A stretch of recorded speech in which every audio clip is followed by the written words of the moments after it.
Hi, Carl DiStefano here. I've got a great song for you today, Begin the Beguine. It was written in 1935 by Cole Porter for his musical comedy Jubilee, and it was one of only two songs that survived beyond the musical to become part of the Great American Songbook. And in my research on this song, I learned some really interesting things. Cole Porter and a gentleman who would become the author of the book about the play, Moss Hart, decided to embark on an around-the-world luxury ocean liner cruise, taking along with them their families, friends, and a host of assistants, with the intention of writing a new musical on that trip, and that the sounds and sights and scenes of that musical were to be inspired by the experiences they encountered at the various ports of call. And the trip took 4.5 months, traversed 38,000 miles, and visited 35 ports of call. And they did write that musical on that trip. And it opened in October of 1935, was a big success, ran for 169 performances, and it was considered one of the greatest theatrical events of the 1930s. Porter encountered the Beguine in the Caribbean, where it originated on the islands of Guadeloupe and Martinique. And it was a Latin form of music that was danced to, and it was similar to a slow rumba. It was unknown outside of the Caribbean until Porter visited, and so his song introduced this musical form to the rest of the world. And the song was not an immediate success. It was quite long, and it had an unconventional form. Typical songs of the day had 3 to 4 8-bar sections, measures, for a total of 32 bars, and lasting 2 minutes or less. The Begin the Beguine had 7 sections, 16 measures each, for a total of almost 100 measures, and taking 4 to 5 minutes to play the song. So it was long and different. Also, it was a Latin rhythm. The composer and musician Alec Wilder, who documented the American Songbook, described the song as an unprecedented experiment, and one which, after hearing it hundreds of times, he could not sing, whistle, or play it from start to finish without the sheet music. And Porter himself once said it was his only composition that he couldn't play from memory. So people who saw this musical heard this long, unconventional song played in a Latin rhythm, and also that same year that the musical opened, band leader Xavier Cugat recorded a Latin version as well. But neither of these performances caught on with the public. And it wasn't until 3 years later when clarinetist and band leader Artie Shaw recorded the song in a swing tempo, big band, 4/4 time. And that song became an instant hit, peaking at number 3 on the Billboard charts and skyrocketing Shaw and his band to fame. And that recording became one of the most famous recordings of the entire swing era. And because of that, many other bands and performers and singers played the song and recorded it. In fact, Secondhand Songs lists 500 recorded versions of this song.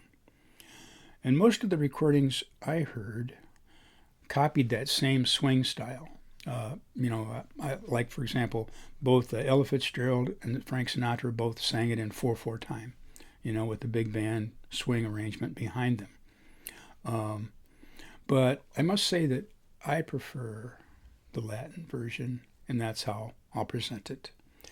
And I also learned about an original lyric that was removed prior to publication.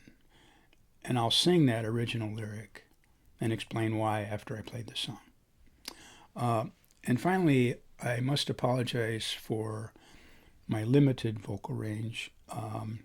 This song has a pretty wide range, making the opening sections a little low for me and the ending sections a little high for me. So I might sound a little bit like Tiny Tim, but on the high squeaky parts. So you'll have to bear with me there. So that's about all I have to say about the song. I will present my version of this wonderful song. And thanks for listening to The Long Story.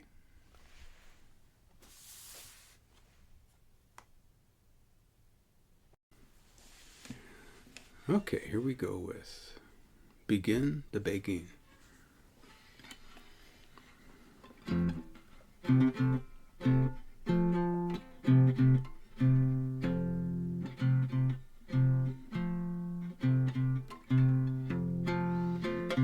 When they begin the Beguine,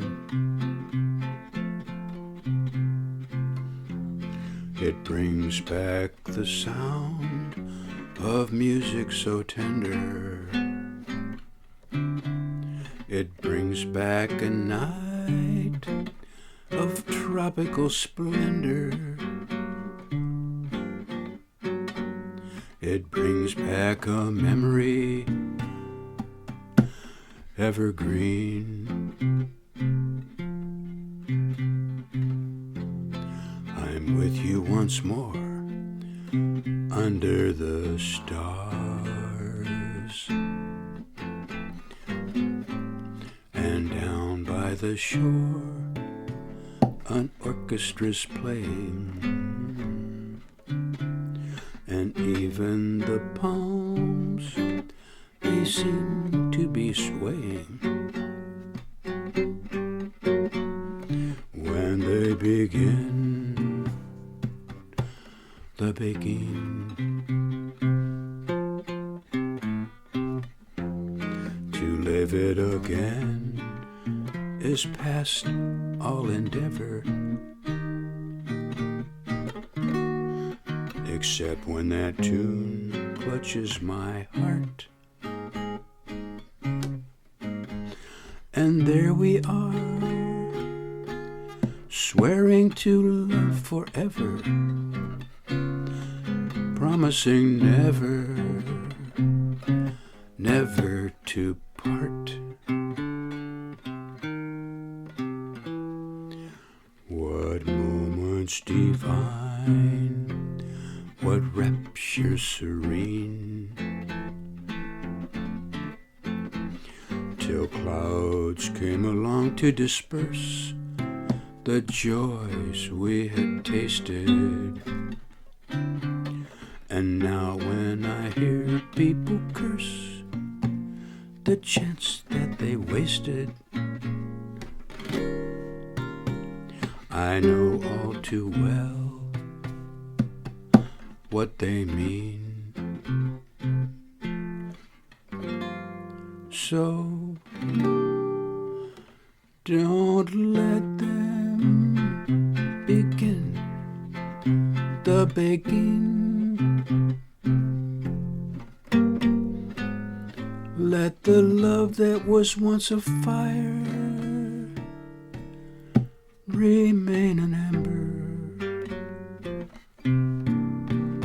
Let it sleep like the dead desire I only remember when they begin the Beguine. Oh yes, let them begin the Beguine, make them play till the stars that were there before return above you, till you whisper to me once more, darling, I love you. And we suddenly know The sweetness of sin when they begin. The beguine when they begin. The beguine.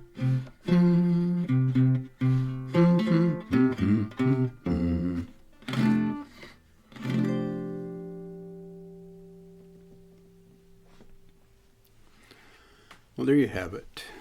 Begin the Beguine. Great song. And I spoke of a lyric in the introduction. The original lyric, which I just sang, is at the end there. And we suddenly know the sweetness of sin. That lyric, the sweetness of sin, was considered too suggestive, too risque for the audiences of 1935. So Porter took it out and replaced it with a new lyric, which became the official lyric, which you will hear sung in any performance of the song except the one I just did. And that new lyric is, and we suddenly know what heaven we're in. So much safer lyric, much more acceptable than the sweetness of sin. What a wonderful song. Cole Porter was such a masterful composer, contributing so much to the American songbook, this song included. And I hope you enjoyed the song, and maybe some of you might have even enjoyed the story that went along with it. And hey, thanks for tuning in.